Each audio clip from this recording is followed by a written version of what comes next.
Hello, hello, Jordan Sheridan live. Status Coup, Status Sunday, hosting our special Sunday live stream. Usually go a little bit earlier, but had to go later because I have a newborn, and when he needs to eat, I need to feed him, and a toddler who's a toddler. But welcome. So much going on.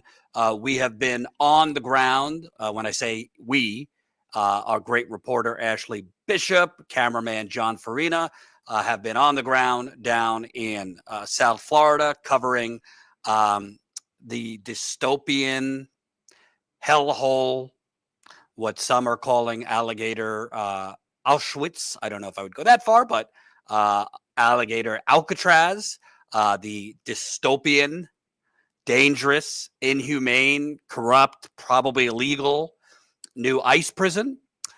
So we have a lot of updates to share as far as alligator Alcatraz and copycat ICE prisons that, of course, Republican senators and Republicans in the House are now pushing to create their own version of alligator Alcatraz with a unique touch on it. Also, obviously, we're monitoring what's going on in Texas, where after Doge and Trump made major cuts to the National Weather Service, we have over 50, I believe, deaths so far from Texas flooding, and many missing young female campers. So this is a major catastrophe in Texas. We might go to Texas.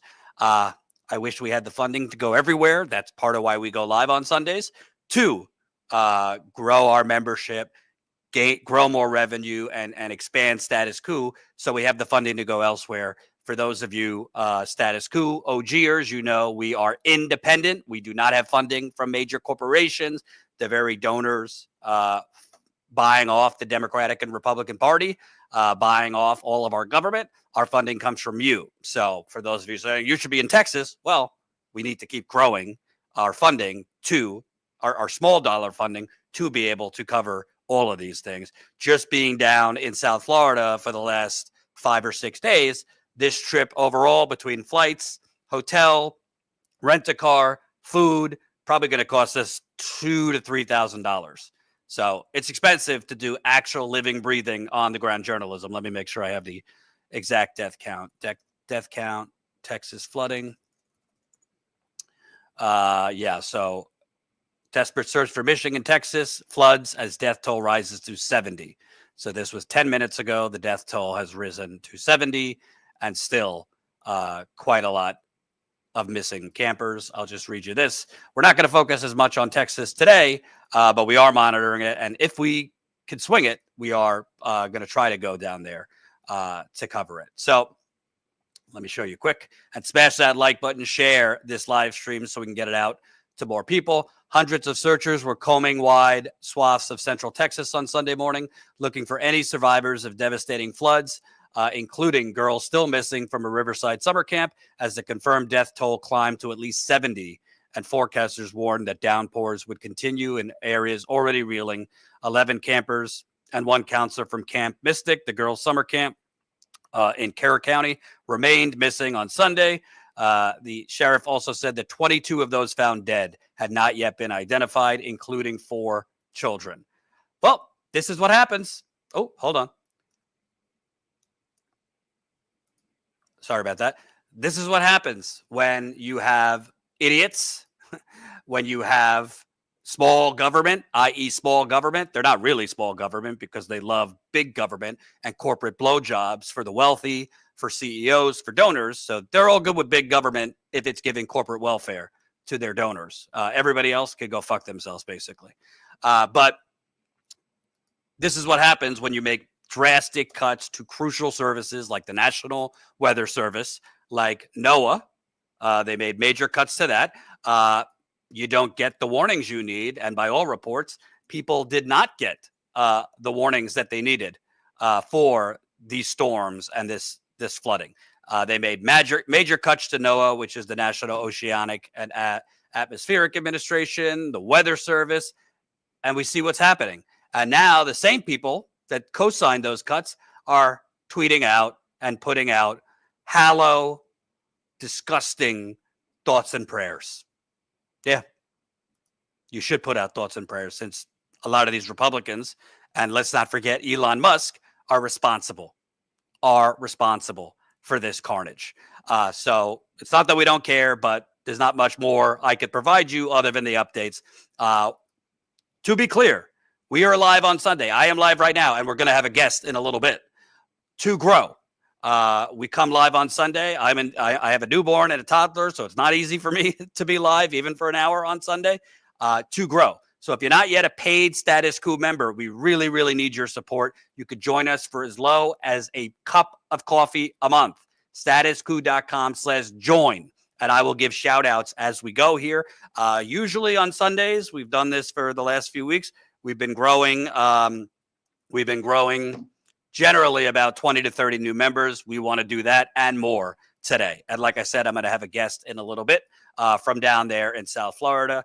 Hold on. No rush. Probably bring you in a bit after 3.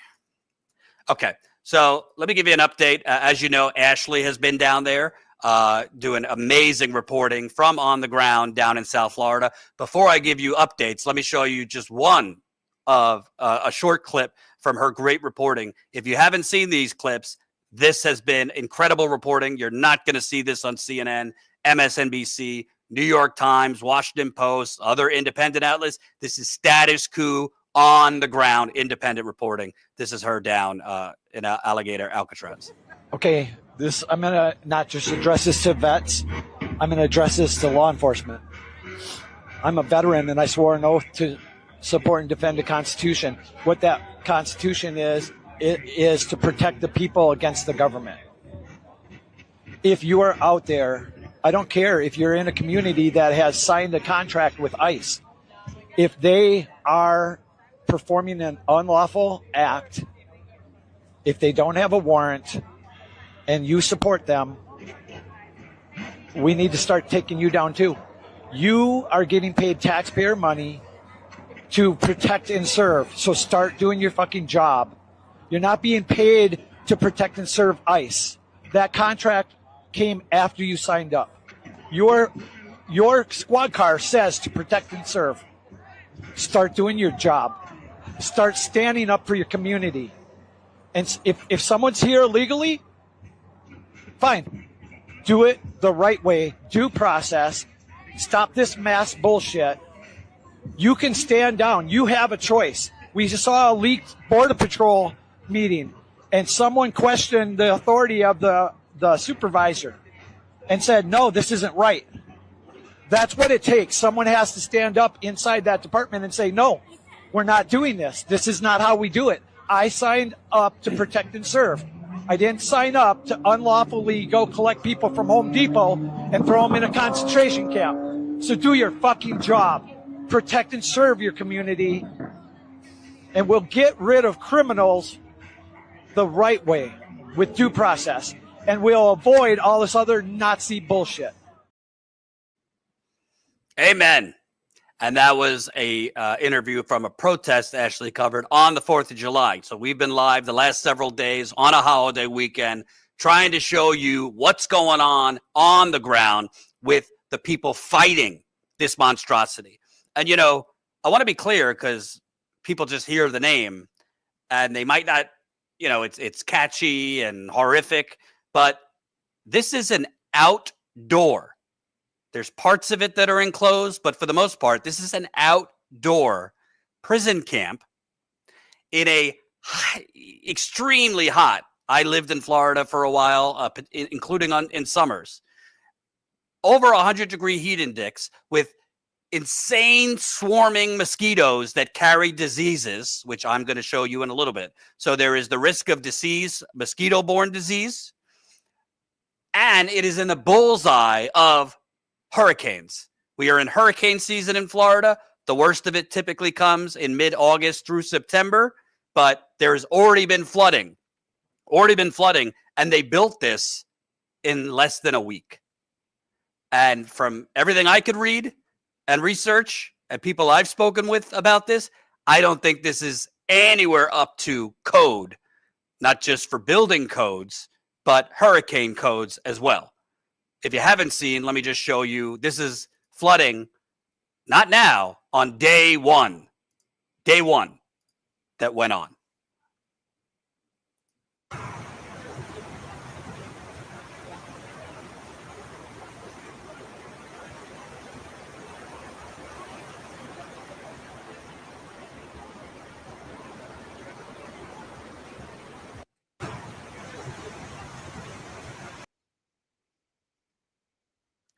So those would be electrical wires. What happens when a lot of water, and that was from an inch and a half of rain,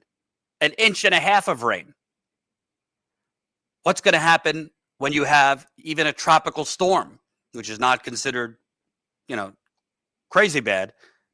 Category 1 hurricane, you're going to have that this summer, possibly a category 2.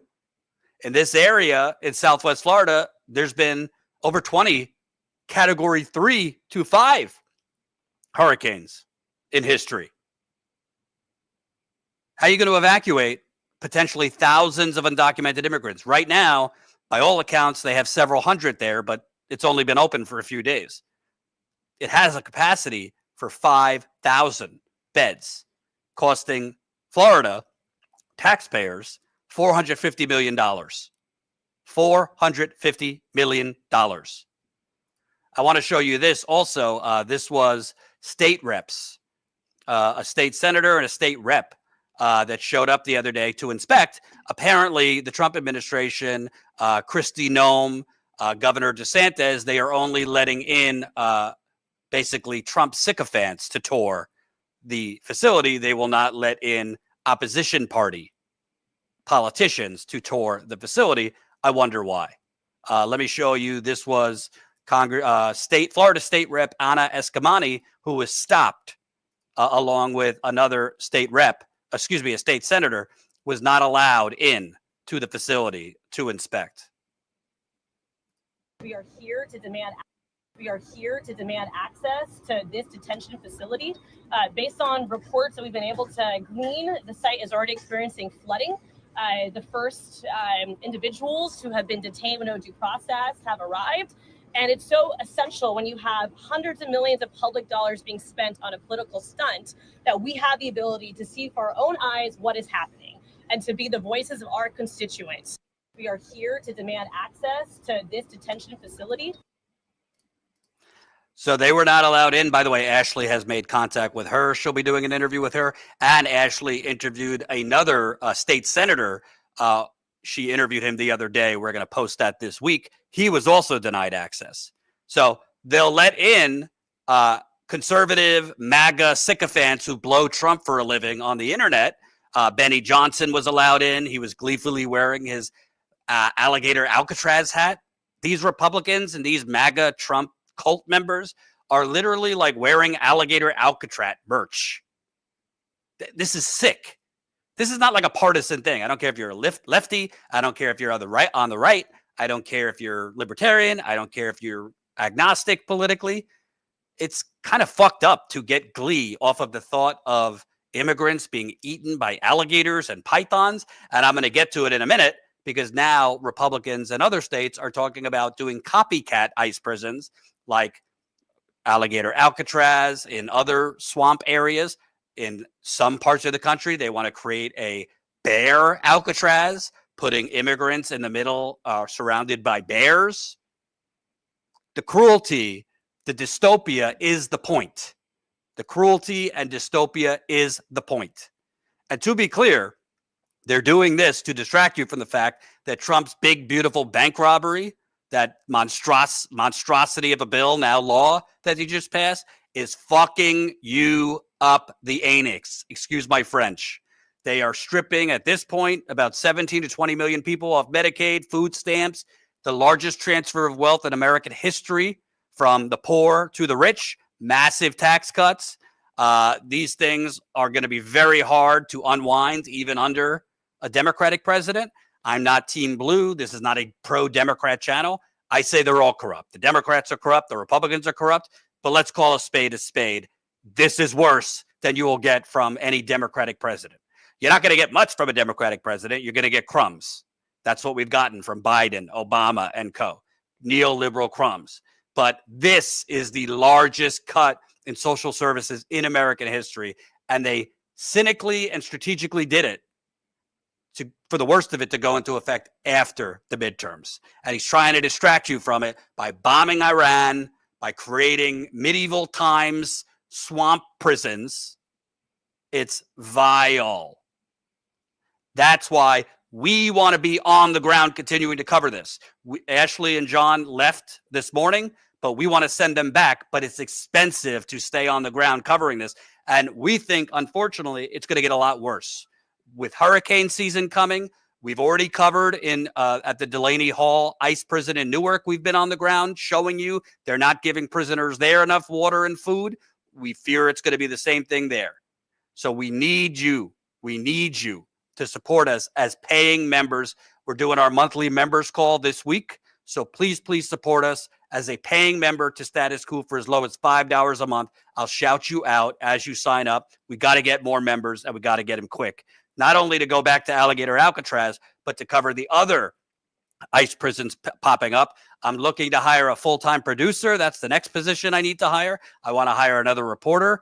We were able to hire Ashley because we got more growth on the channel. We grew in the last year. We're almost up in less than a year. We're almost up 300,000 YouTube subscribers, but also we're up over 1,000 paid members.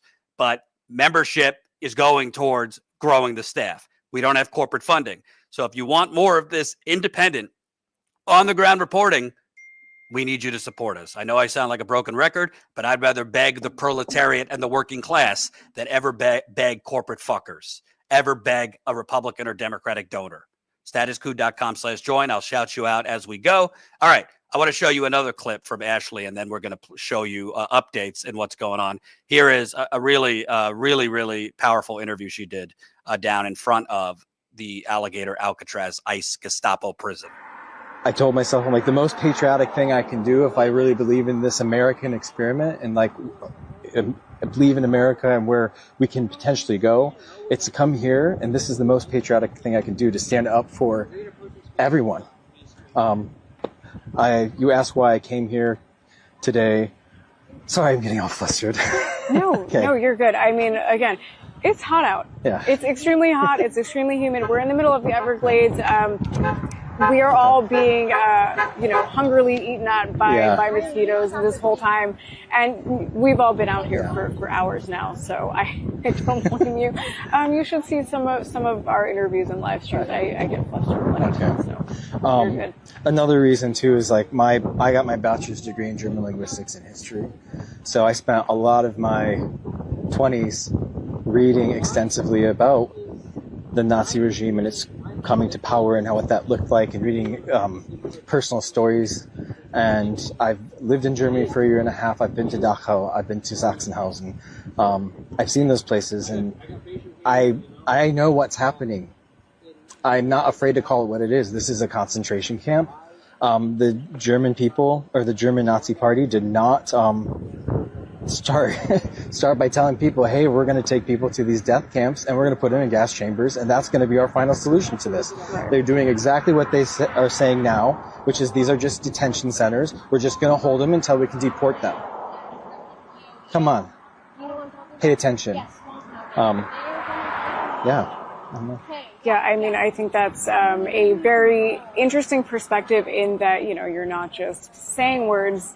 You did research into all of this stuff. So, yeah. I mean, history doesn't repeat itself, but it rhymes. Yeah, exactly. So if you're waiting for something to look just like Auschwitz, you're going to be waiting forever, because it's nothing like that is going to happen exactly like that again. You have to pay attention, you have to see the similarities, you have to draw those parallels, and you have to stand up when it's time to stand up. I think a lot of people, are getting caught up in words. Some people don't like, I'm Jewish, so I'm going to be honest, as heinous as this is, I don't typically like calling something Auschwitz, because that's obviously a very specific heinous exact thing that happened in history. And I'd be careful about throwing around that term. That's my opinion. I respect if people disagree. But we got to be clear. Genocide and, something like the Holocaust, it doesn't always look the same. It doesn't matter if it's gas chambers. It doesn't matter if it's, moving them on a train, even if it's a bunch of boneheads who don't know what they're doing and aren't intentionally trying to kill people, which I think they are intentionally trying to kill these immigrants. The point is, the recklessness is criminal. The recklessness is genocide. There is no way you could build something like this in the middle of the Everglades in some of the most scalding heat and humidity with mosquitoes flying around. Forget the alligators for a second. Just the mosquitoes, which carry disease, with no true septic system. So you're going to have poop, pee everywhere and dumping it into the Everglades. So that's 8 million Floridians drinking water. And then in the bullseye of hurricane season without a real plan, people are going to die. People are going to die. By the way, you actually think they have the staff there or even the desire to give these prisoners proper water, proper food? We already know from the ICE prisons in New Jersey and elsewhere that we've covered on the ground, they're not properly feeding them and hydrating them. More on the mosquito part of this. I want to show you this clip. This is from an expert in Yale about the mosquitoes that carry disease for which there are no vaccines, which it's very likely. And Ashley, when she's back on camera, she was telling me she was eaten up alive, and she wasn't inside the prison. She was outside and was able to put mosquito spray and all that. Still, she was getting eaten up alive. Let me play this for you. The second you open up your car is infested with mosquitoes. Despite wearing a mosquito net, she says she was bitten dozens of times and wonders what that will mean for detainees who are being held in tents, but who will have to walk outside to bathrooms or shower facilities, the rec yard, or other parts of the complex. She's especially concerned that a recent storm showed the tents were compromised by water. For those who are working that environment and living that environment, it is not built for human engagement, especially not for long periods of time. Yale epidemiologist Durland Fish studies mosquitoes in the Everglades. It's mosquito heaven. There are 7 mosquito-borne viruses that circulate there, including West Nile, encephalitis, and even something called Everglades virus. If they hit non-native people who don't have antibodies built up, they can cause a host of neurologic conditions. While only 1% of the 7 billion mosquitoes there could have something nasty, he doesn't like those odds given dozens of bites can happen in minutes. These diseases are untreatable, and there's no vaccine for them. The mosquito concerns come as Democrats and advocacy groups are demanding transparency around the $400 million Alligator Alcatraz project. Will state taxpayers be on the hook? How many migrants are there right now? Which migrants will be brought there?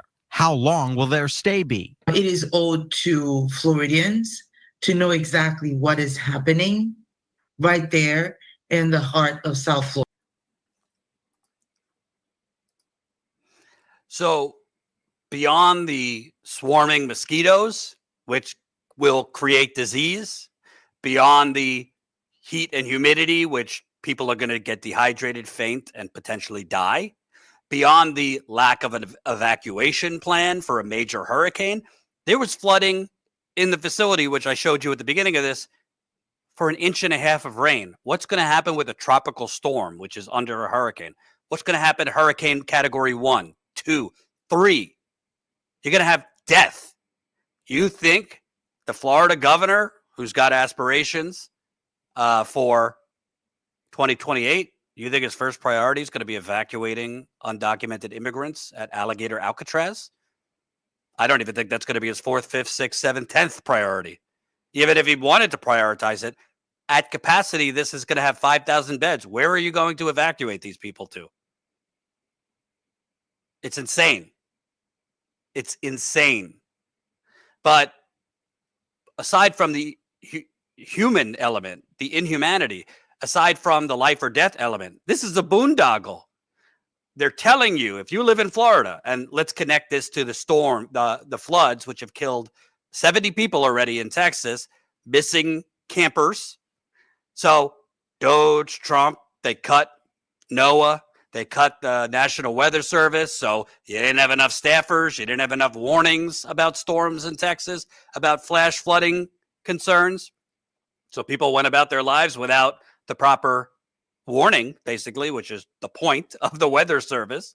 Well, they're saying this is all going to be paid for through FEMA, federal FEMA. So the Florida governor, who invoked emergency powers, he seized this land from Miami-Dade County. He invoked emergency powers to do it. So how about for they love democracy over there, and they love small government until it's about terrorizing brown people. But putting that aside, they're saying that FEMA is going to pay for this. Well, how is that going to work? Okay, well, if they're actually paying for this with national FEMA money, they're robbing Peter to pay Paul. They're taking FEMA money that's meant for hurricane disaster relief. So when the category 1, 2, 3, God forbid worse, hit in August and September in Florida, wait for, oh, they don't have enough FEMA money because they spent it on this fucking medieval times dystopian hellhole. It's absolutely insane. So, hey, I know Florida's moved right at this point for the last few years. I think it's a pretty progressive in pockets, that if you had a populist progressive candidate, I think they could win in Florida. The minimum wage won on a ballot measure a few years ago. Economically, I think the people of Florida like leftist policies. They're just bought into the culture war and this other bullshit. But I will say, I don't think it matters if you're left, right, or otherwise, if you don't have money to respond to major hurricanes, which are coming fast and furious over the last few years in Florida because of the climate inferno. I have a guest I want to bring on, but before I do that, I want to show you another clip. And please, please support us. Welcome new Status Coup member, Tara. Welcome new, we just got a super chat too. I'll read those super chats at the end. I also want to take you behind the scenes a little bit. I want to take you behind the scenes a little bit so you know why we're asking you for funding. Because a lot of outlets, I mean, you're getting emails nonstop. You're getting text messages nonstop from politicians, from think tanks, from nonprofits, from other media outlets, begging you for money. They're telling you they're fighting democracy. They're fighting for democracy. They're fighting the fascists. Well, God bless them. Most of them are sitting on their ass in a studio or a cubicle, okay? Pretty much talking about the same shit. There's very few independent, let me say, capital I, independent, very few independent outlets that actually get out there in the trenches, roll up their sleeves, even if they're getting bitten to death by mosquitoes, which poor Ashley got bitten by a lot of mosquitoes, so she's home recovering now. There's very few actually out there on the ground walking the walk, and it costs money. Again, just to send Ashley and John down there, I think they were down there for 5 days, it cost us between $2,000 and $3,000. You're talking flights, hotels, rent a car, food. John, the microphone broke, so we have to get a new microphone now. It's expensive. So those of you asking, Jordan, stop asking for money. I'm not asking you for money so I can go get a nice fucking steak. I'm asking you to fund us so we could cover more of this. We want to go back down there. We also might want to go to Texas to cover this because, you know, the mainstream media is going to cover it because, oh, missing white kids. They'll cover that. They're not going to stay down there and cover the elephant in the room, which is, hey, you made these major cuts to the National Weather Service. So we want to go down there if we can and stay on it. Let me play you another clip before we bring on our guest. This is, again, Ashley's on-the-ground reporting there. The real reason for this immigrant situation is because Trump and his lackeys have an invested interest in the deportation of immigrants. The GEO Group is the largest owner of private prisons here in America, prisons for profit.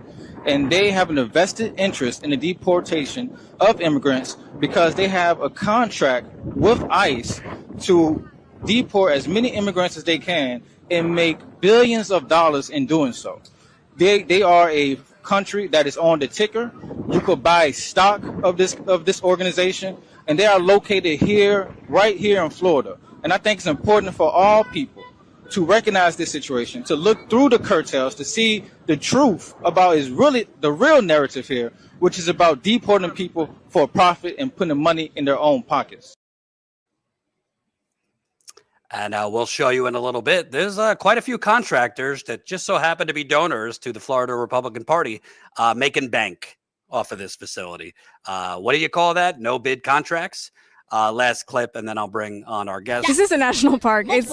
Multiple national parks and national preserves here, as well as abutting the reservations, Miccosukee Reservation, and this is preserved land, and that's why the jetport was stopped initially.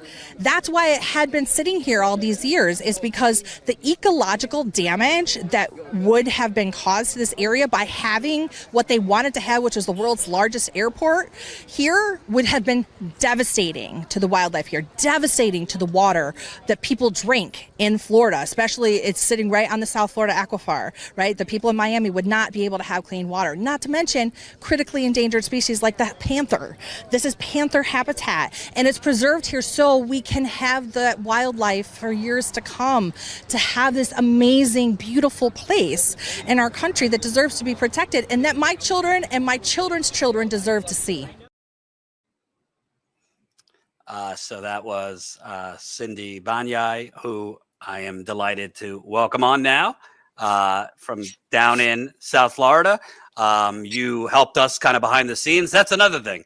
A lot of mainstream outlets, their first stop is to ask experts and politicians, corporate politicians, that is, for stuff. We actually go straight to the people and activists to tell us what's going on. So you've been helping me and Ashley behind the scenes, what's going on. So you were there. You're also running for office, which we'll get to in a minute. So I want to first ask you, because you know DeSantis's fuckery and other things. It sure seems like this is a big boondoggle to me. And you have a lot of contractors coming in and out of there making bank. Yeah, that could actually be Florida's favorite word, is boondoggle. That's what these politicians really are elected to do.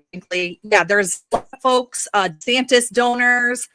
There were people that just donated. One of the contractors just donated to the Attorney General's campaign like last month.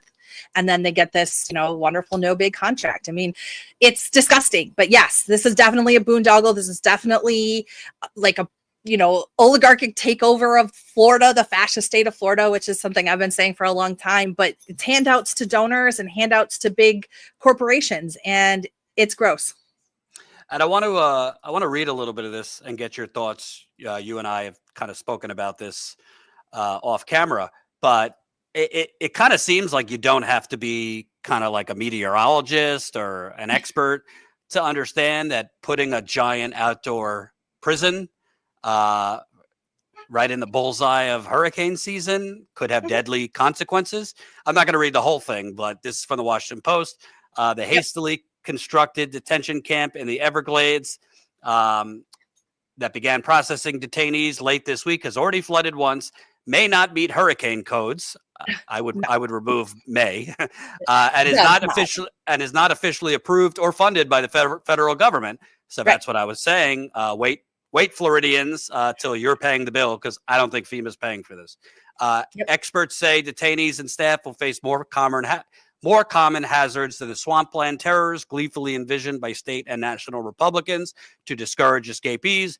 Mosquitoes and hurricanes are more likely to harm the expected 3,000 detainees and 100-member staff than are the alligators and pythons. Quote, the risk of mosquito-borne disease at this site is significant, said Derlin Fish, epidemiology professor at Yale University, and the viruses detected during a mosquito study he concluded in the Everglades, including at Big Cypress Swamp, where the detention center is located, can cause neurological damage, including encephalitis or inflammation of the brain. There is no treatment for these. And if I go down a little bit, state officials are defending their rapid construction of the facility and its, quote, soft-sided cells, some of which already started flooding. They're saying it's a fully aluminum frame structure rated for winds of 110 miles an hour, the top end equivalent of a Category 2 hurricane. I don't really know how they would be able to say that. They can't test a hurricane there to see if it withstands it. Some building experts note that the site is in a high velocity hurricane zone where local code requires that a building's entire envelope, including windows, doors, and eaves, incorporate lab-tested wind-resistant design. Quote, the 110 mile an hour wind design hasn't existed in Florida since Hurricane Andrew in 1992, said Anthony Abate, a professor and director at Metro Lab School of Architecture at Florida Atlantic University. Nowhere in the state of Florida is 110 acceptable, according to the Florida Building Code. So essentially, it seems to me, other than the MAGA podcasters they've allowed in to kind of do PR walks, they won't allow opposition politicians in. My guess is because it would be pretty evident right away that this is unsafe. Oh yeah. Well, so let's clarify a couple things. So you're spot on saying that this is a boondoggle, but also this is technically supposed to be under Florida state oversight because the $450 million that have been used came from Florida coffers. Now they have not applied for the grant to be reimbursed by FEMA, and it's not sure if they would even qualify for such funds. So this was dollars put forth by Ron DeSantis to do this on a whim. Because they thought that Alligator Alcatraz sounded cool. And this makes it a state facility. So our state representatives have a legal right to oversight at all state facilities and any state facilities at any point in time.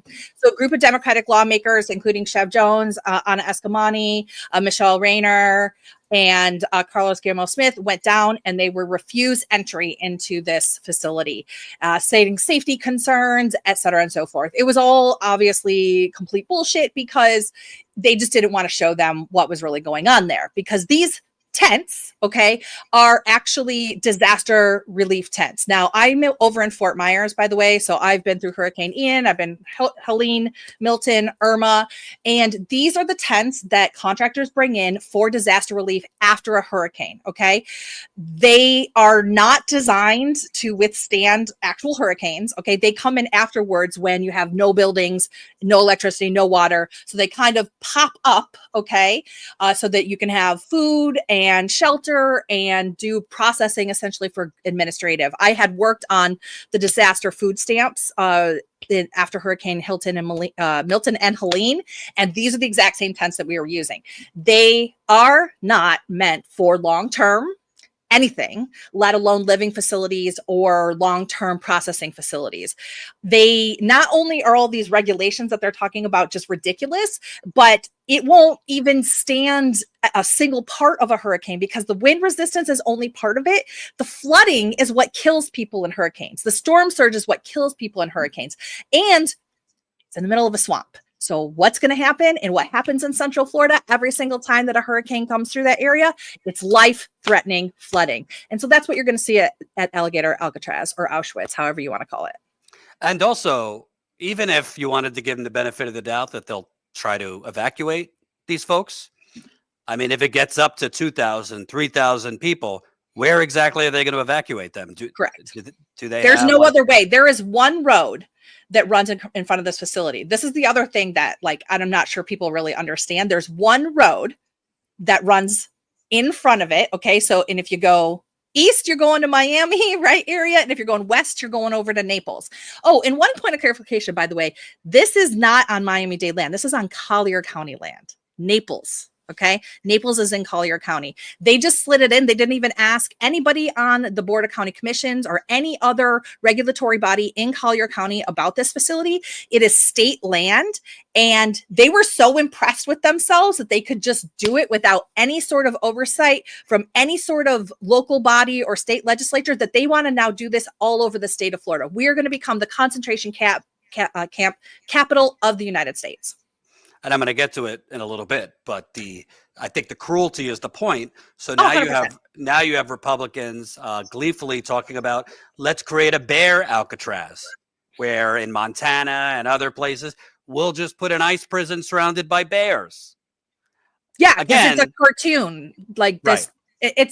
It's actually disgusting. And there are a lot of activists in particular who I'm connected with that speculate that not only is the cruelty the point, but the hurricanes are the point. The flooding is the point. The disease is the point. The shit is the point, because these are the things that are going to essentially exterminate folks who are at the camp so they don't have to do the dirty work themselves. That's the word. Let me also, obviously, this is not just a local story. These are happening everywhere. But if we bring it to Florida, I mean, I went to school down there. I've been there recently. Yeah, like you got the worst affordable housing crisis in America in Florida. Yeah. I mean, Miami and Tampa are some of the highest skyrocketing rents in America. You have a property tax insurance crisis. No one can get insured in my region. Not commercial insurance, no housing insurance. Since Hurricane Ian, we're done. So you got an economic crisis, I would say. Yet he just came up with $450 million to invoke emergency powers, which they say is going to be funded by FEMA.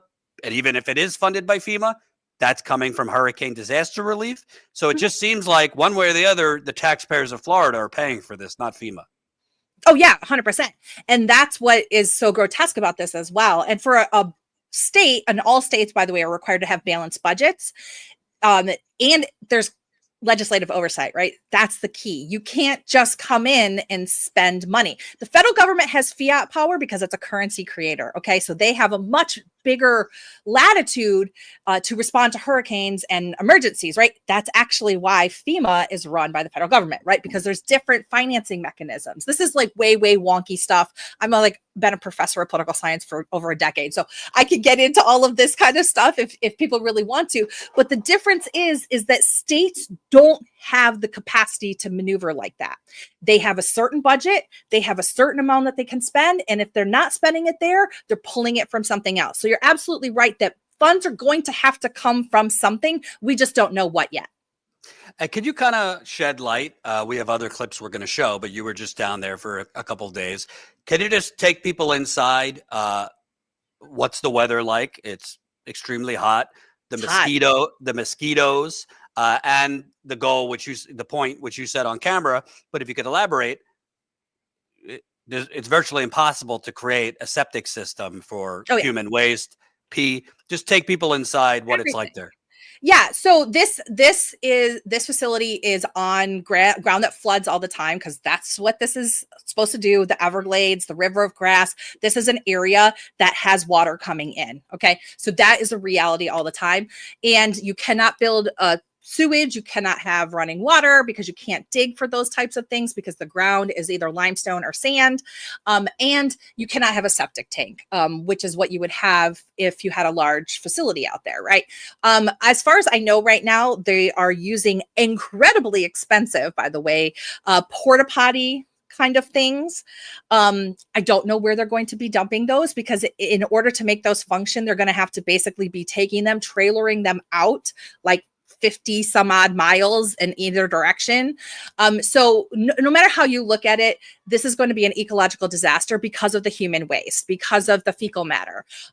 Even in the cleanest of situations, that is going to be affecting the water. But plus, you think about this, you also have food preparation.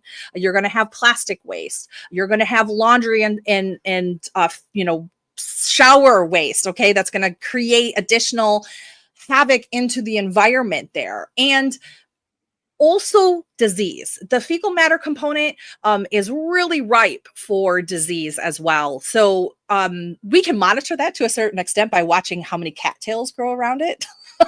As a lot of our local folks know, that those are an indicator that there's a lot of extra nutrients in the water. They thrive on that. So you're talking about fundamentally changing the way that this whole ecosystem works and making it a dangerous situation for the humans that are there. And also, can you kind of touch on the water and food part? We know from other ICE prisons we've covered, they were not providing adequate water and food, but you could get pretty dehydrated and worse down in Florida at any time of the year, much less in a swamp where you're relying on ICE and the Department of Homeland Security to provide you water and food. Yeah, I don't think they're going to be getting food trucks like the president and his crew got the first day, which a lot of people saw as a huge slap in the face. No, there's actually, out of a lot of the contractors that we've been looking at that have being boycott in Florida and across the country who are a part of this, we haven't really seen those food vendors. So we have no idea what that's going to look like.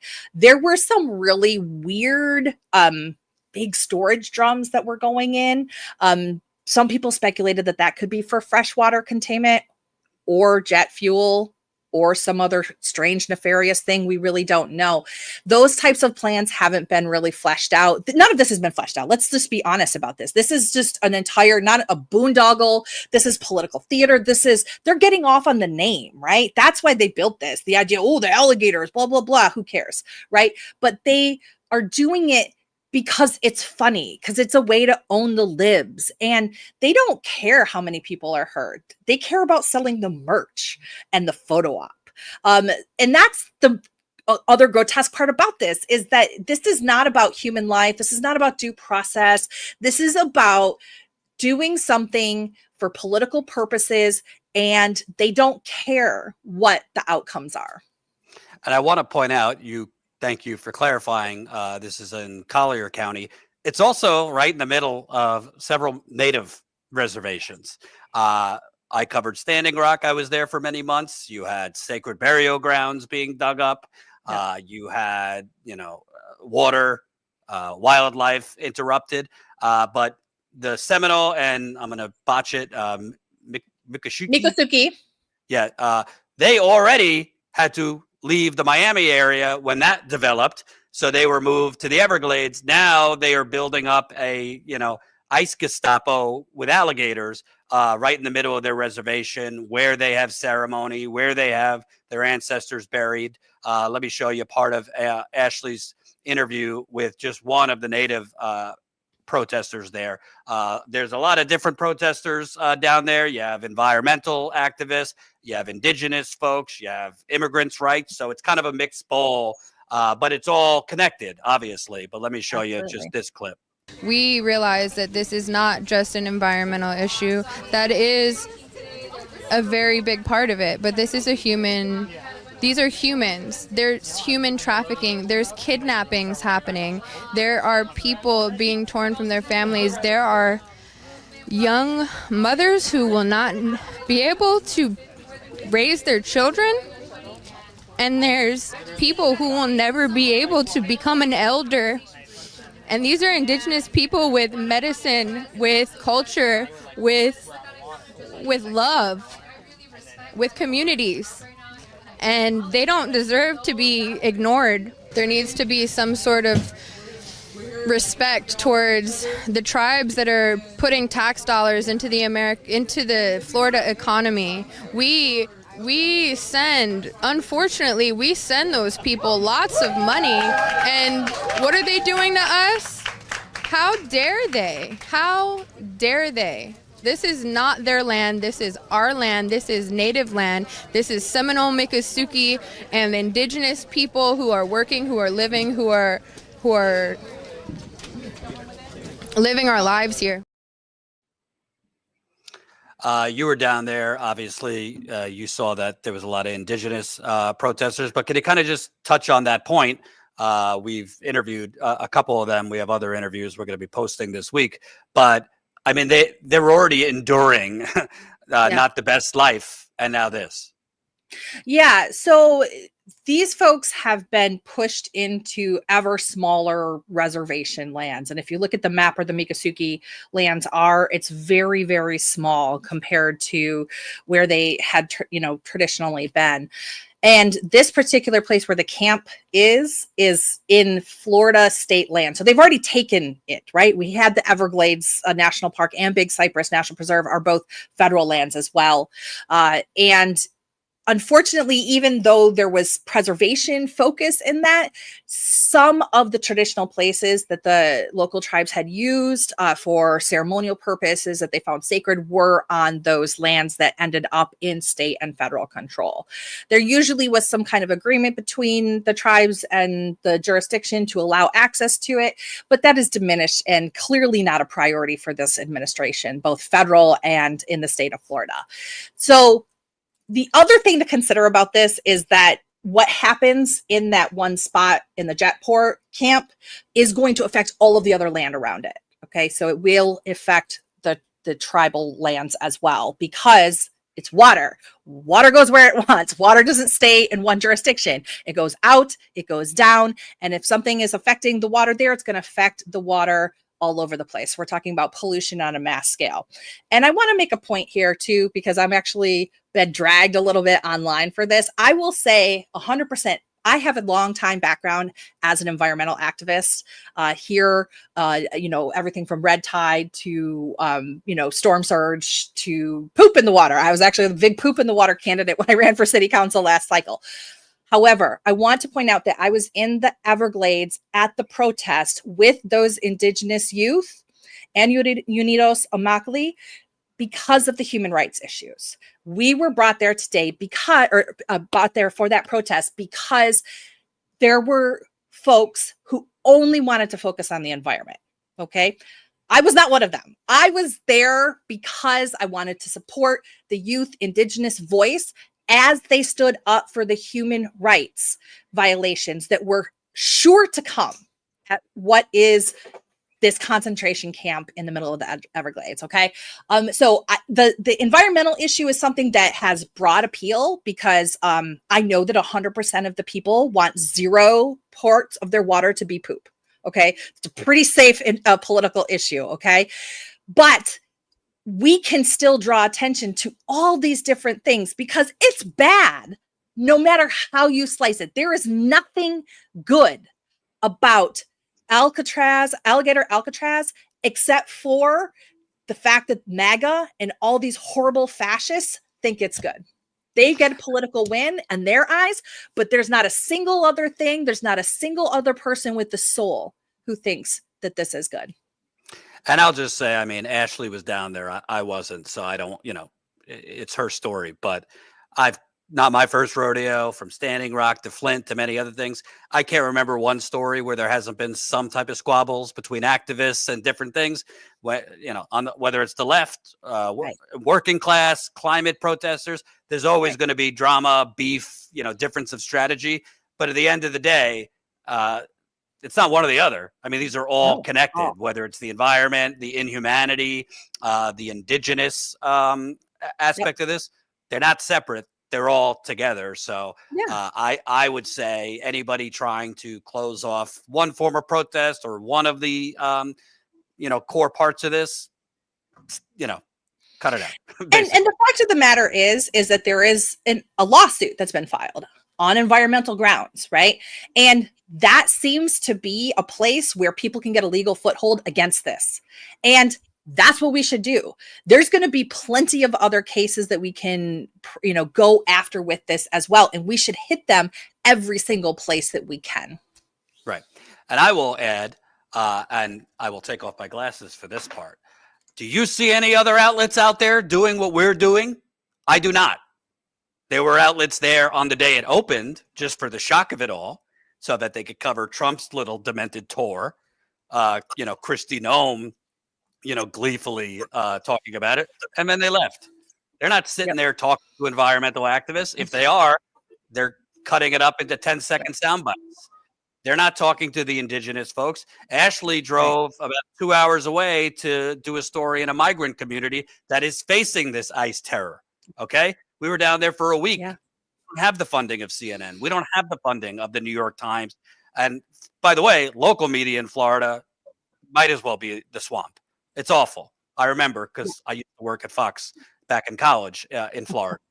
I mean, it's terrible. Not just in Florida, everywhere. Local media is terrible, in my opinion. So bottom line is, if you want actual living, breathing journalism on this and other stories like it to actually show you what the corporate media is covering up, they're not showing you what's really going on. They're not going to stay on it. They're not going to cover if there is people fainting. They're not going to, before it happens, they're not going to cover whistleblowers, and they're not going to cover the worst of the inhumanity because they don't care. They want to cover the horse race, who's up, who's down. They don't want to actually cover the people on the ground and who is experiencing the worst of it. So please, please, please support us. At the end of the day, to actually do reporting that matters, but also to fund the travel part of it, it's very expensive. So please support us. You could sign up for as low as $5 a month. We've already got so far. Arlene, Tara, Jordan, SC signed up while we've been live. Definitely need more of you to join the cause. StatusCoup.com/join. I also want to get into this part because they're all connected. We've covered the Newark ICE prison where there was a riot inside. My guess is something's going to happen here eventually, because when you pack a bunch of people, I don't care if they're immigrants or not, in the sweltering heat, people are going to eventually reach their breaking point, and you might have people fighting back. This was at the Newark prison. We were there on the ground the night of a riot, and several of the detainees escaped. Well, what do you know? They weren't being given water and food. They weren't given enough water and food for weeks.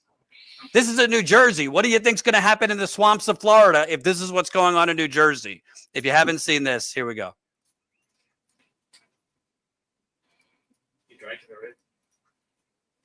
Senator Andy Kim confirmed that there was an uprising inside. And there were reports of lack of food and water. Or can you talk about that a little more? Yeah, no, we called Senator Andy Kim's office. We alerted some other legislators too. I did hear back from Senator Kim's office. They confirmed that there was actually an uprising inside. And what we're hearing is that this all started because people were not being fed. And we've been hearing this for weeks. Yeah. And we've been reporting it to everybody for weeks too, that people are getting 2 meals a day.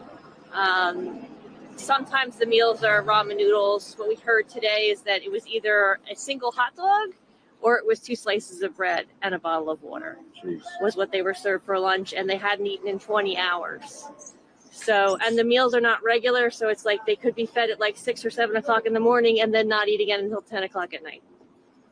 So it's really awful. And that's just like part of what's going on. There's like scalding hot water. There's water that you can't drink because it's got a weird taste to it. There's all kinds of, the smells that you smell around here, which I know your viewers can't understand, but it's like the most disgusting odor. It stays with us for hours. Some of us lose our sense of taste after being down here for a couple of hours. Yeah. So they're smelling that. They're breathing that. Yes, they're experiencing that. Support this critically important. So if that's happening in New Jersey, what do you think is going to happen in the swamps with no septic system, mosquitoes, 100-degree heat index, and potentially shit and pee everywhere right when a hurricane's coming? People are going to die. That's what's going to happen. People are going to die, and this government is probably going to cover it up. I mean, this state and these counties in Collier and Lee have a pretty dubious history when it comes to being truthful about calamities. We're still not sure how many people really truly died during Hurricane Ian here in Lee County, because they only reported the people who they were able to identify when they died. So Florida is probably about the best place in the country to disappear several thousand people. And that's what has motivated so many of us in this area to action, because we cannot abide this. We cannot abide this in our backyard. We can't on ecological grounds, and we can't on human rights grounds. We need to fight back, and we are. And let me also point out, we mentioned that the cruelty is the point. This might be coming to a swamp or woods near you, folks. Fittingly, this is from Fox News. Red states consider alligator Alcatraz spinoffs as White House urges them to follow DeSantis' leads. Quote, lots of bears. White House official Stephen Miller, who is today's Joseph Goebbels, called on all GOP governors to pitch their own version of alligator Alcatraz. The White House and Governor DeSantis are encouraging Republican states across the nation to follow Florida's lead and install their own versions of alligator Alcatraz, a remote detention facility for illegal immigrants located in the heart of the Everglades. Some red states are already warming up to the idea or already have new detention facilities in the works. Quote, we don't have alligators, but we have lots of bears. I'm not aware of any plans for an Alaska version of alligator Alcatraz. Representatives of Alaska's state government told Fox, quote, dear DHS, we've got a swamp and a dream. Let's talk. South Carolina Gators already, and they're not big on paperwork. If I was governor, we'd bring back Alligator Alcatraz to South Carolina, Congresswoman Nancy Mace said. I'll just say before I bring you in, what's incredible to me, and MAGA, if you're watching, because we got some, MAGA people in the audience from time to time, it's really incredible to me the types of criminals you're concerned about. Because actually, being undocumented, if you actually want to go after it, it's a misdemeanor. It's a misdemeanor. Civil infraction. You don't seem worried about the world's richest man, Elon Musk, stealing data from Social Security and other parts of the government, which we hear hysteria all the time about, like Russia or China stealing our government information. The president of the United States, who hoodwinked you into thinking he cared about you, he doesn't. He just, excuse my French, fucked you up the butt with this bill. He allowed the world's richest man who put him in office or helped put him in office with nearly $300 billion to basically raid the government, not just cut programs, but his Doge took private information, all of our information from Social Security and other companies, other entities. That would be a crime in most circumstances, but in the Trump administration, it's just Tuesday. It's just another day in office, yeah. The crypto scams where Trump and his family are enriching themselves. It doesn't seem, and this is not just Republicans, by the way, we could cross this over to Democrats. You don't seem worried about the Wall Street bankers that tanked the global economy and got bonuses for it instead of prison time. Why don't we put them in an alligator prison? Because those are the criminals that actually are affecting the masses. You don't seem concerned about the fossil fuckers, that would be the fossil fuel CEOs, that illegally dump crude oil and other shit in water, affecting your drinking water, your wildlife, your air, your soil. Hey, we love them, right? You don't care about the Sacklers that killed hundreds of thousands of people with OxyContin and got a settlement, basically pennies on the dollar they had to pay. I mean, I could go down the list: big pharma, big tech, the military industrial complex. There's like real criminals, but those are the corporate criminals who just buy off the politicians. And I mean, this channel we call, I know you're running, we'll get into that in a minute. We're not like on the blue team here. We think they're all corrupt, present company excluded. But I will say, I mean, this takes like the normal neoliberal corruption and it's on steroids what's going on. Oh, yeah. 100%. You guys, MAGA, you seem to only be concerned about the brown criminals who, by the way, the president who literally got in office by saying they're rapists, they're drug lords, they're kidnapping, they're murderers. He now wants to make special carve-outs for the criminals that he needs. The farmers, the hotel workers, the restaurant workers. So the whole thing, the whole illegal immigration thing, it's bullshit. He doesn't care about it being a crime. Conservatives don't care about it being a, quote, crime, which I don't think it is, because the reality is they need those, quote, criminals to pick the strawberries, to do the farming, to work at the hotels, and now he wants to make carve-outs for them. And because it's become a cult, Cindy, the sheep are going to follow. Yep. People will follow him. Your thoughts on what I said? Man, the state of affairs is really depressing. I said a lot. Yeah.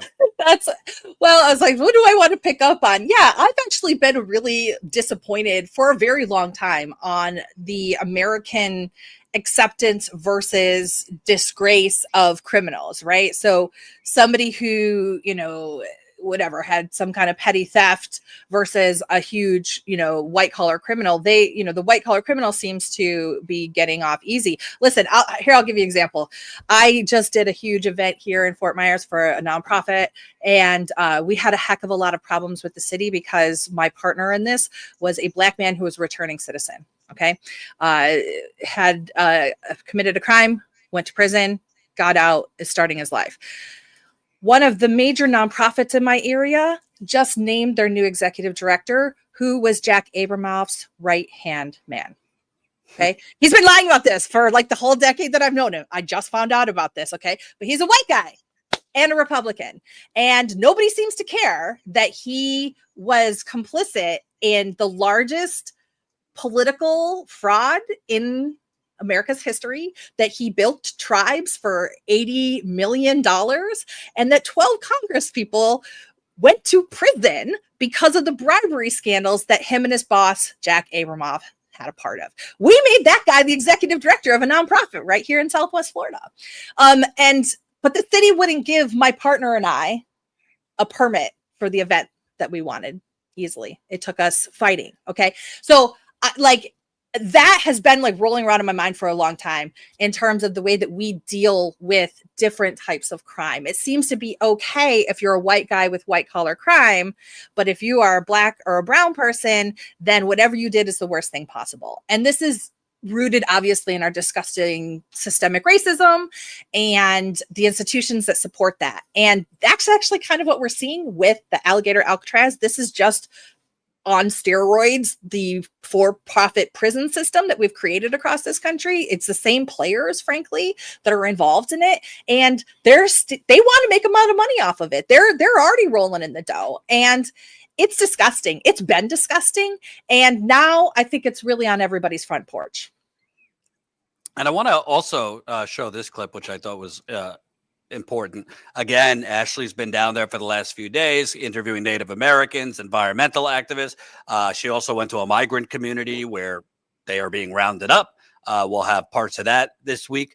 She also interviewed a state senator, Chev Jones is his name. He, like Anna Eskamani, was blocked from inspecting the place, which they are by law supposed to do. They're supposed to have those oversight abilities. Let me show you this.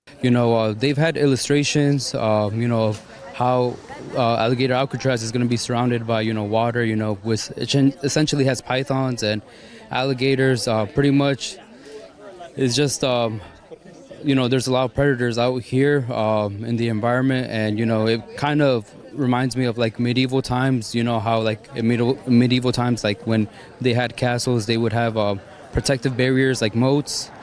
So, medieval times, that was in the past, but this is eerily similar to that. So it's almost like we're going back in time. But if you want to relate to something more closer in time in our modern history, we can almost relate this to like the internment camps that the Japanese, people like were, subject to in the 1940s, because pretty much when we were in World War II, we, as a country, unfortunately, we just demoralized and dehumanized Japanese people, even if they were born here. George Takei is a great example. He was born in 1937. He's 88 years old. He's still alive. So he's living proof that, internment camps, they will, subjugate people. And, he was born in LA, which is coincidentally where a lot of the ICE raids and detainments are happening. And even though he was born in LA, his parents were from Japan, but he was still sent to this internment camp.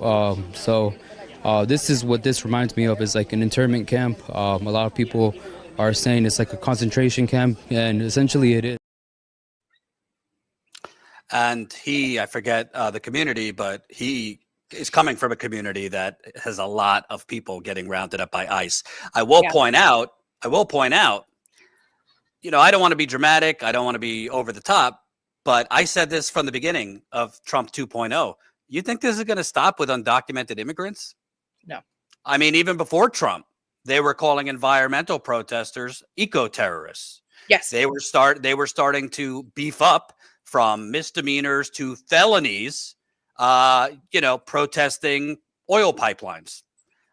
They were slapping felonies and, conspiracy to incite riots at Standing Rock and other environmental protests.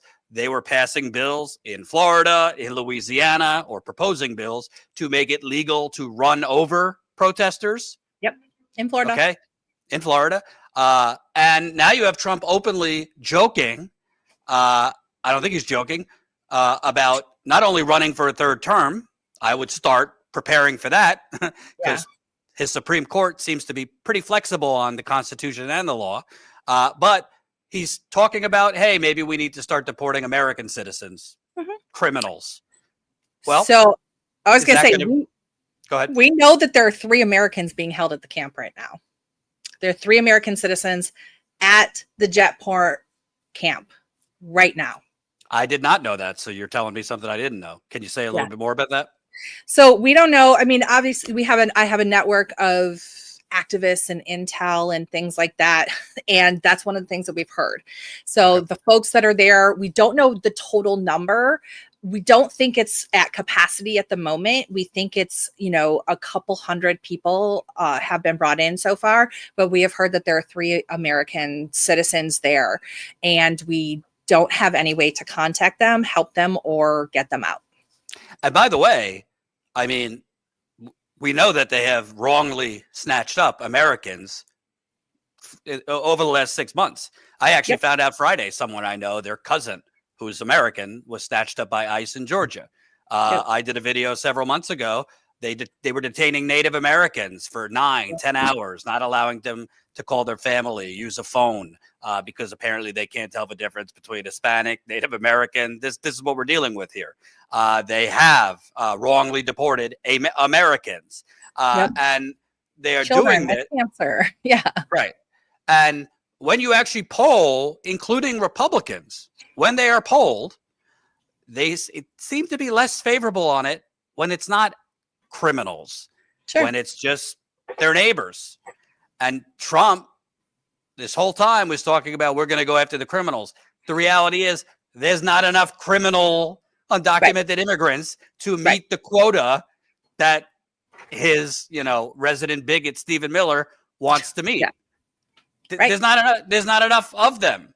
The reality is, undocumented, and the Republicans, frankly, they never wanted to solve this problem, which I don't think it is a problem, but they never wanted to solve the border crisis because it's a perennial election issue for them, just like abortion is a perennial issue for Democrats. So at the end of the day, and it's not easy, by the way, to jet in immigrants to this location or move them out.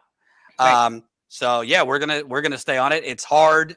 You're running, but it's hard even if you're an elected official to get reliable information on what's going on in there, because they're hiding what's going on in there for a reason.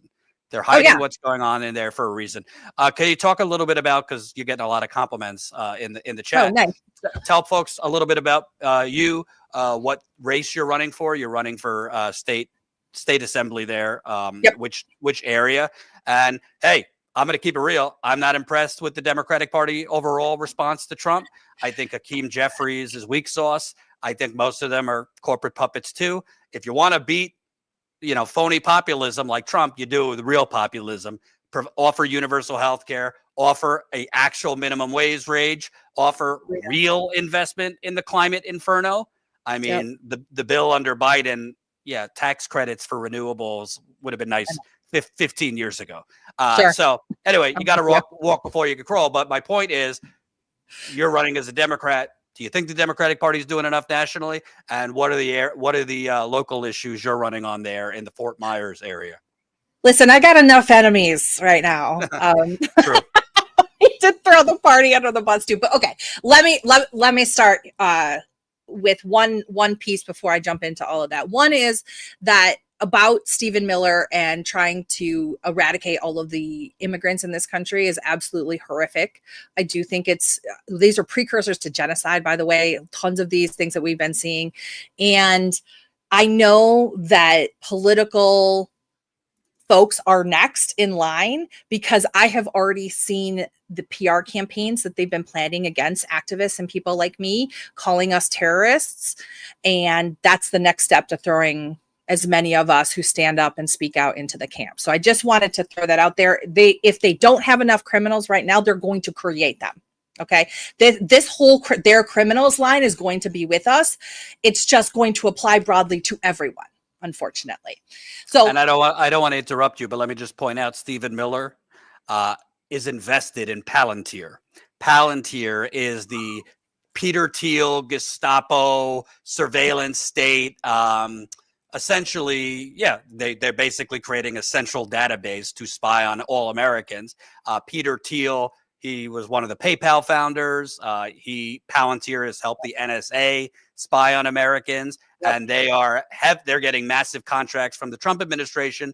They're very big on AI for surveillance, and it just came out that Peter Thiel, who's basically he's giving the marching orders to ICE to, deport more immigrants, round up more people, go into Home Depot, go into 7-Eleven. I don't care if you're strategically targeting people or not. Just round up any brown person you find, doesn't matter. Act first, ask questions later. He's invested between $100,000 to $250,000 in Palantir. So he's cashing in on the terror that he's helping steer. I just wanted to point that out. So I think you and I need to have another conversation about the growth of surveillance in this country, because I think it's going to shock a lot of Americans. The data that we have been receiving, the intelligence that we have been receiving, my organization and my colleagues about this, I have been targeted by them. And I think that they would be really surprised about what has been happening and continues to happen every single day in this country to activists, even somebody who's like me, like I'm environmental activist. I've been running for office, but there's a lot of things that are happening, and it's only going to get worse from here. And that's how they're going to round up and meet those numbers that Stephen Miller so desperately wants. Let me introduce myself as a candidate, though, if I might, though. So as you said, Is that the right website I put in there? CindyBanyai.com? CindyBanyai.com. That's right. So I am Dr. Cindy Banyai. I am a mom. I am a small business owner. I used to be a university professor for the past 11 years, but I was ghost fired this year by the university that I'm employed with. I was in the Department of Political Science and Public Administration. So I'll let you put 2 and 2 together as to what had happened. But yes, I am running for Florida Legislature, House District 78.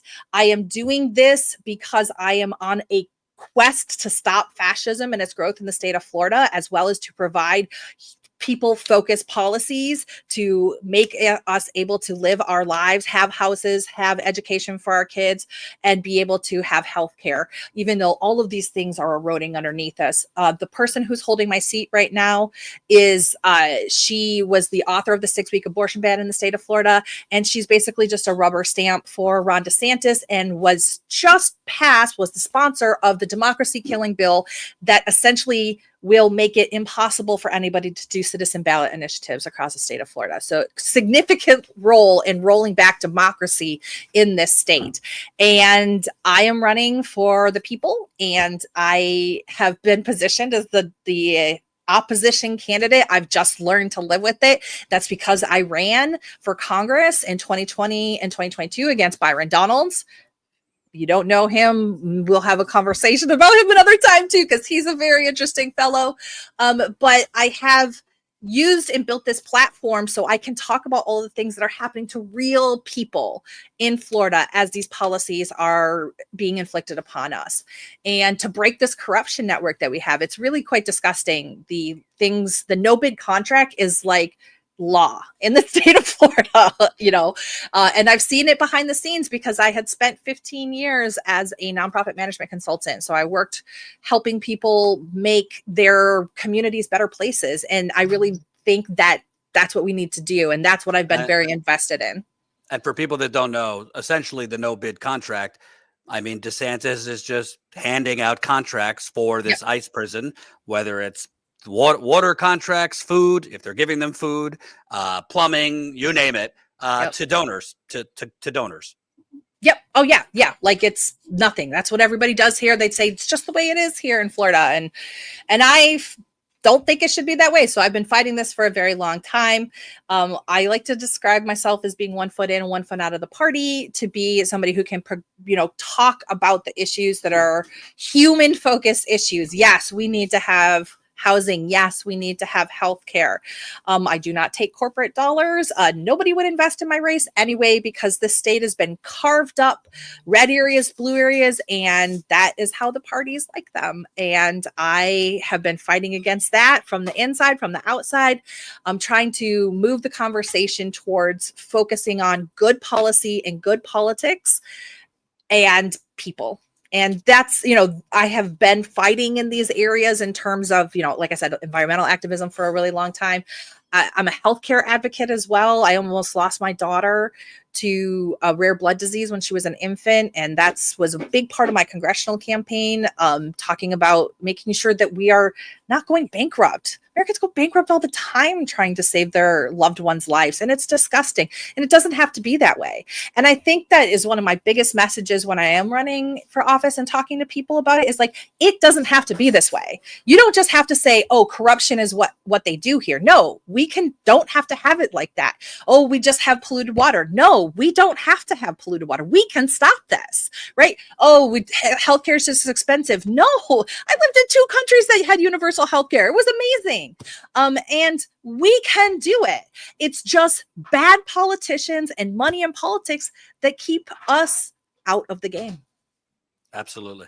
And, something else that I think is important. I haven't lived in Florida for a while. It's kind of gotten a reputation for moving to the right. But I actually think if you take off your blue hat, take off your red hat, and you just got 1,000 Floridians in one area, most Floridians actually are pretty to the left economically. I think, based on what I can see, and not just in Florida, everywhere, $15 minimum wage won on a ballot measure there.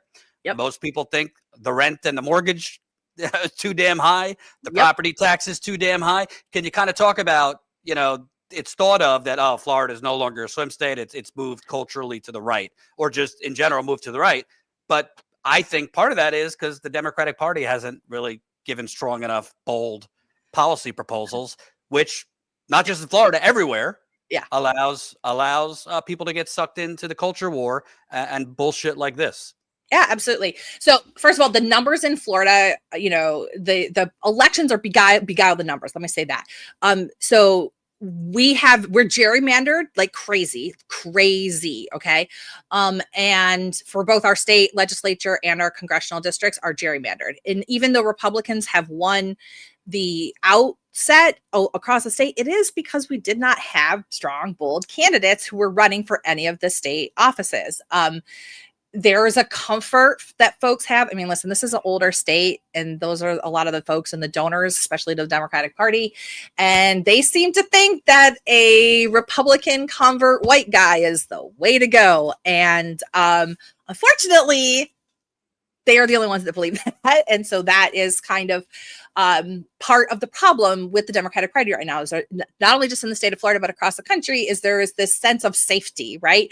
We need the safe candidate. And they're like, well, if we just can get this like white centrist guy to run, and then like we can flip over Republicans to vote for him. Unfortunately, they've tried this strategy over the last 3 cycles, and it doesn't work.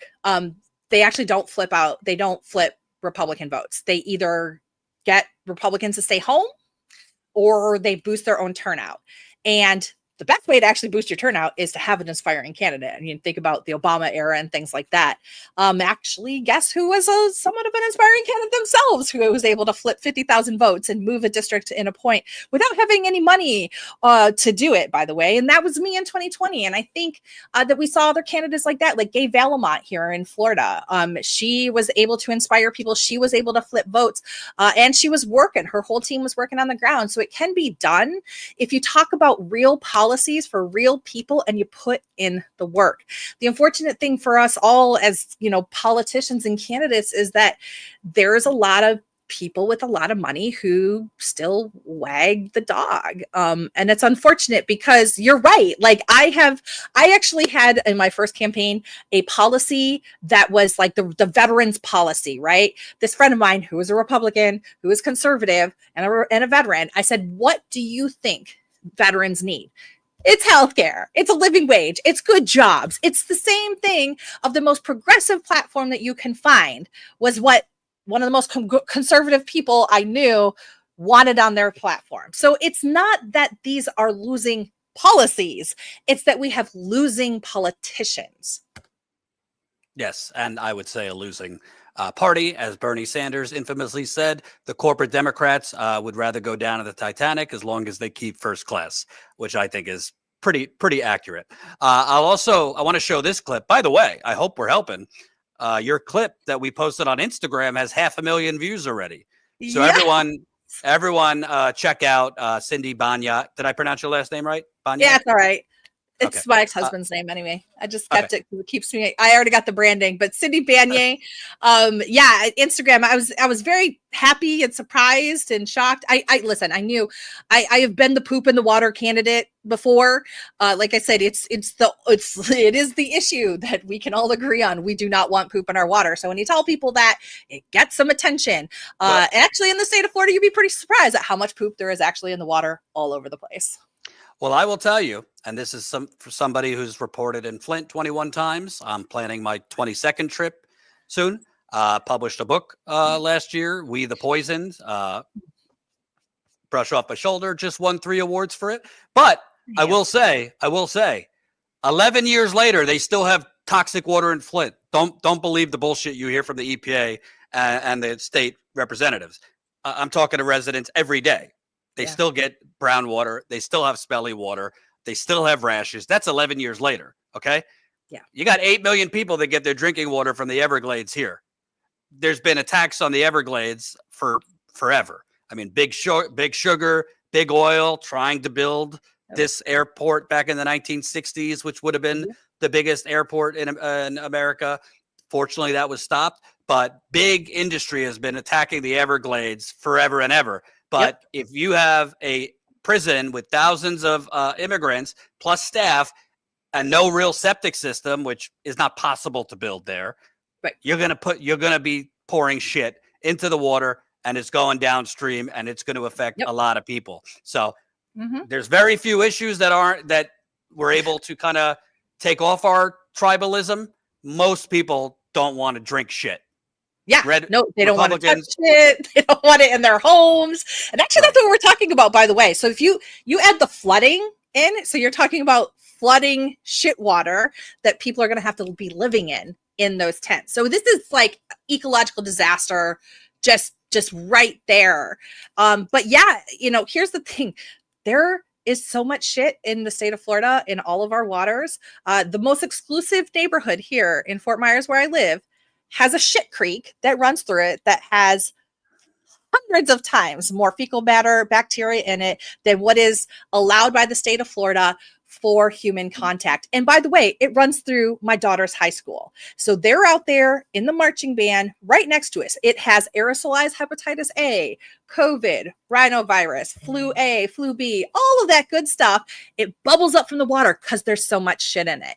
And that is what they do in the most exclusive neighborhood. Why? Because there's broken lift stations, because the water processing plants are not designed for hurricanes and so much flooding, which we've been hit again and again and again, and they won't invest in the infrastructure to stop it.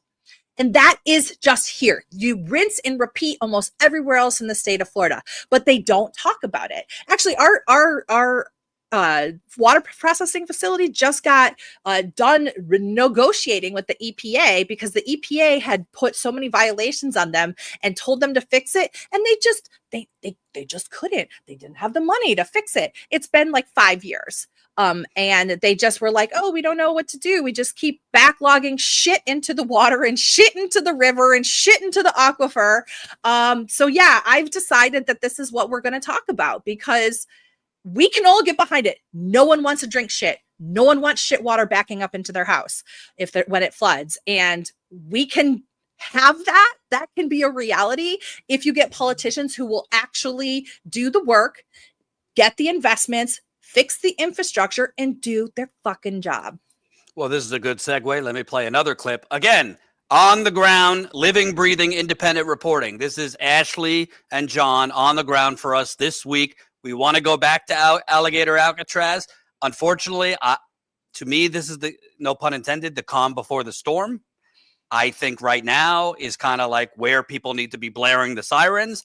Because I think come a month from now, in the worst of hurricane season, like Cindy said, you're going to have deaths. I don't know if this could be stopped or reversed, but we want to cover this and stay on it. And that requires us being there. And I will give you behind the scenes because I've experienced this reporting on the ground and Ashley just experienced. Activists are rightly suspicious of media.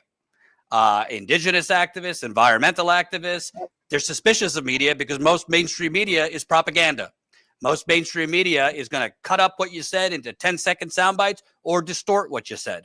Most mainstream media skews in their reporting towards the corporation's point of view or towards the oligarchy's point of view. They were welcoming us with open arms because they know what we stand for. They know these are the types of stories we cover, and we know we're going to lift their voice. The environmental protesters, the indigenous protesters, the immigrants' rights protesters, everybody there. And we're not going to cut them up to look stupid. We're going to show, the proper context, and we're not pretending to be neutral. Okay, that's not journalism. You don't stand there and say, "Hey, a bunch of people are going to die, but we're neutral." Right. I mean, that's you shouldn't be neutral about that. You should tell and interpret what's going on as well. Exactly. I know that because I have a small Florida focused media company that I developed over the past couple of years called Big Mouth Media, because no one was talking about the things that I was seeing on the ground here. Nobody was talking about the corruption. I mean, nobody was talking about the air pollution that I think gave my daughter her rare blood disease that I can't even sue them for in the state of Florida. And the tort reform is a whole other thing as well. But there was one meeting and they did one thing and then they were gone. The reporters were stopped from reporting on that. And by the way, one of our major media outlets here in Southwest Florida, the guy who owns that is running for Congress. That is such a huge conflict of interest. I can't even begin to fathom what kind of crap he's going to be pushing out through that radio or through that station now. And I know that I can't trust them. Right. Let me show you, speaking of the shit, let me show you this clip.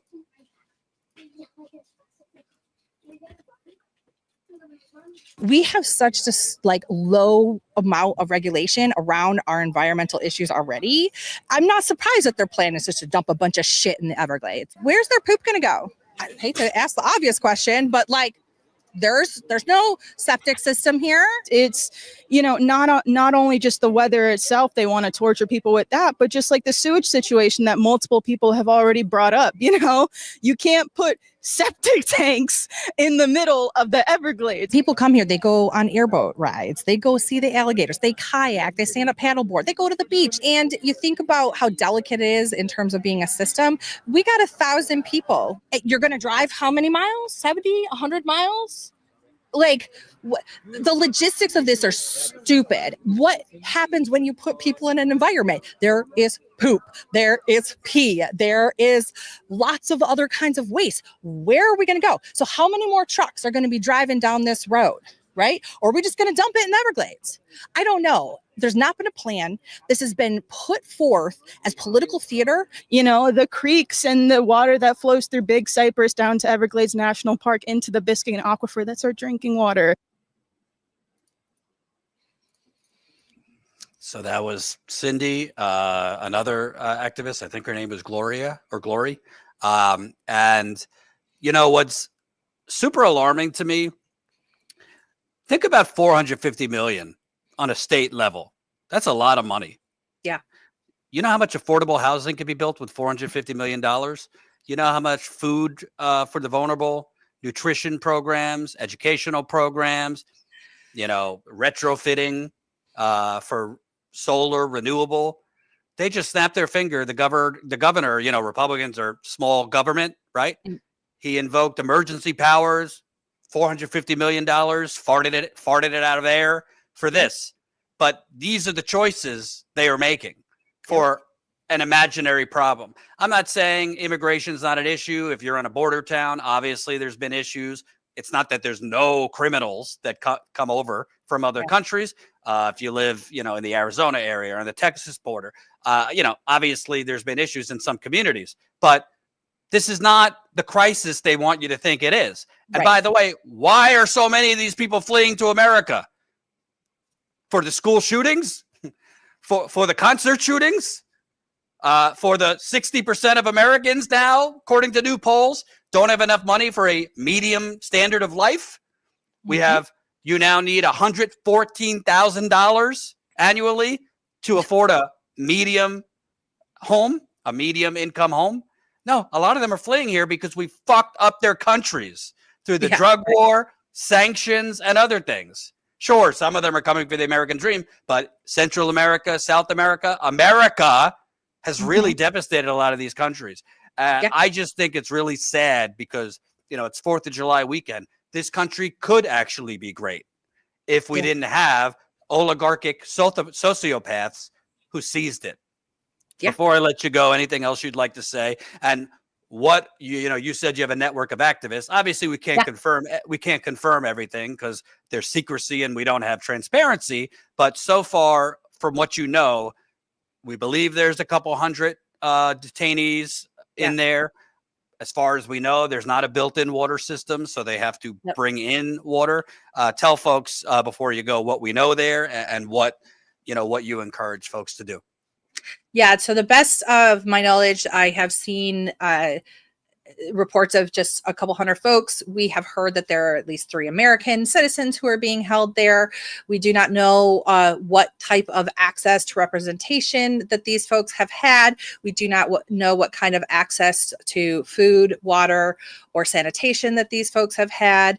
And we do not know the state status of these facilities as well, because we did see they flooded on the very first day that they had opened. So what I want to say too is please help us to help the activists on the ground, because we believe that this is one of the only ways that we're going to get attention and continue to fight against these types of things. My organization, Save Our Democracy Corps, has a resistance fund. So we are working to raise money to help out with legal battles if people get picked up, or to help with people who are fighting if they get wrongfully arrested during a protest. And we're trying to build a fund so that we can engage in more high-level civil disobedience actions. That is Save Our Democracy, save-our-democracy.com. And we have a resistance fund. That is actually the best way to help us activists who want to stop this right now. That's something that you can do. And every dollar gathered from that helps us on the ground to fight where we can, when we can. Thank you so much for joining. Thanks for helping behind the scenes. We've been talking, helping us get more information. I'm sure Ashley's going to be back in touch with you, and we will stay in touch with you. Yeah, my pleasure. And thank you so much for shining a light on this for us. Absolutely. So that is what's going on down in South Florida. Again, Ashley and John were there for several weeks. Several days, about 5 days covering it. We'd like to go back down there. It's just we're independent and we only have so much money. That's why we're live on Sundays. So for the 600 people still watching, even if 10% of you, well, hopefully more, but even if 10% of you who are not yet paying members to Status Coup signed up, that's a ton of revenue for us to grow. And when I say sign up, I mean become a Status Coup member. For those of you who don't have $5 to $10 a month to support us, I understand. I don't want to make anyone's life or budget tighter. But for those of you who can afford $5 to $10 a month, you could become a Status Coup member for $5 a month. That gets you certain levels of perks. You can become a Status Coup member for $10 a month. You get a little more, $20 a month, or $179 annually. We're going to do our members only call this week. We do a monthly members call. It's kind of like through a program similar to Zoom. It's a video call, but if you don't want to be on camera, you could just mute your camera and listen. We take your questions, comments, all that. So that's awesome. As a paying member, you also get behind the scenes videos from our on the ground reporting. So Ashley and John did several behind the scenes videos. That's up on the member site now. We also have membership discounts for merchandise as a member on statuscoup.com/store. So if you're a paying member, you get merchandise discounts. But most importantly, obviously we want to give you something for your membership, but most importantly, you're supporting actual living, breathing journalism. I am not afraid to say it. We're the only ones doing this. Do you see other independent, you're certainly not seeing mainstream media outlets do this, but do you see other independent outlets actually on the ground, leaving the studio and doing on the ground independent journalism, speaking with activists, speaking with community members, aggressively covering and reporting, I think, terrorism against the people? I don't. I could tell you, I mean, not the last few months because I have a newborn and a toddler, but over 10 years I've been on the ground, 95% of the time I've been the only reporter on the ground covering the stories I'm covering. So it's up to you.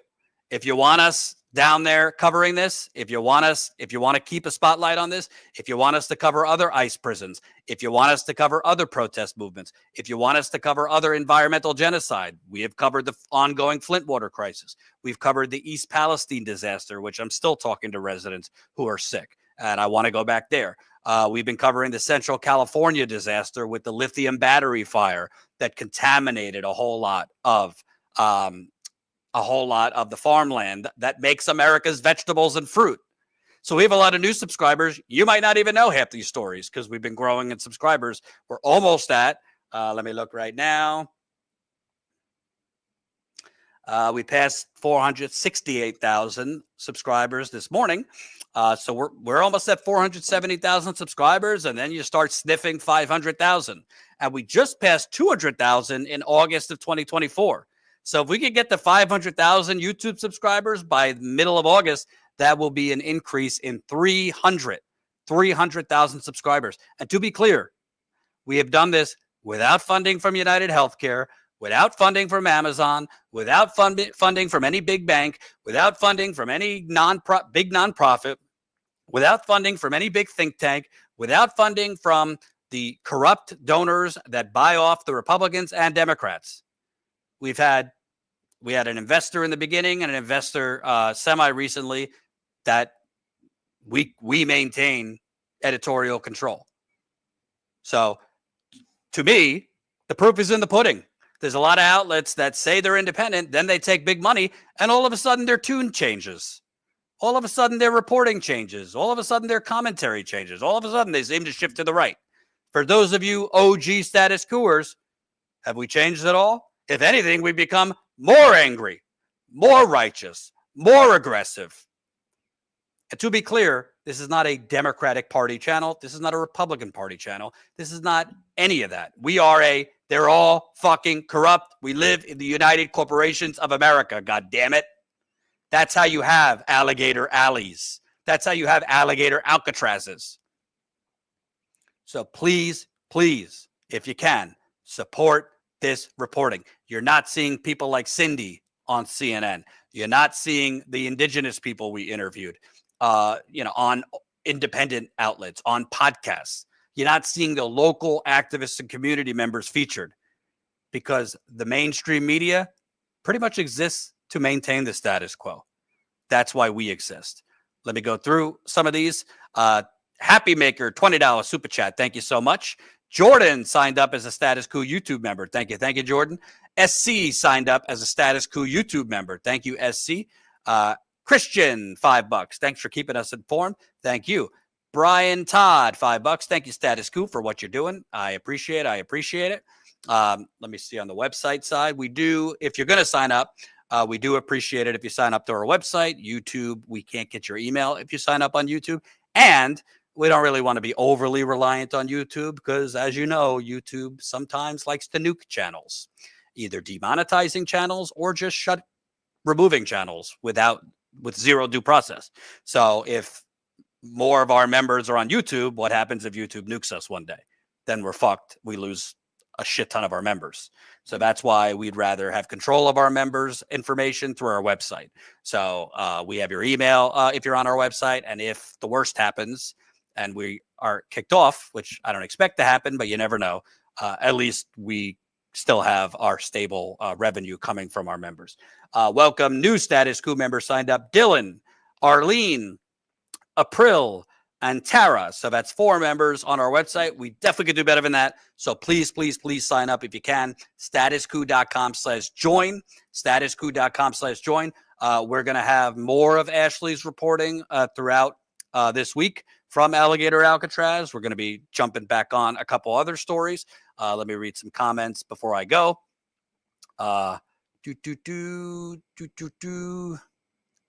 Sounds like you're a treasonous channel. You should be charged with treasonous acts. Okay. Sing it, Jordan. Damn right. Khalees, She wasn't lying about our water here in Florida. There's boil your water warnings all the time, from Florida to Flint and all around. Honestly, I could have a whole goddamn media network and channel just on the water crisis in America that most Americans truly don't know exists. Our water is contaminated beyond most people's imagination, not just with lead, not just with bacteria, PFAS, which are those forever chemicals, corporate waste, industrial waste, and poop. Denise, I believe I was among the first 100 subscribers. Consistency matters. Hey, you can say a lot of things about Status Coup and me. One thing you can't say, we've always been consistent. And some people don't like my opinions. Some people don't like what we cover or don't cover, but we haven't changed our tune. And trust me, there's been opportunities to change our tune. I had an offer many years ago for $500,000 from, let's say, an investor. And I thought about it, but I turned it down because that person was affiliated with the Democratic Party. That person would not put in writing that we would maintain editorial control. And my gut told me, yeah, the money would have been extremely helpful. I would have been able to work a lot less if I would have gotten that money because I could have hired more people. But there's no shortcuts and there's no price for integrity. And we're either going to do this the right way or we're not going to do it at all.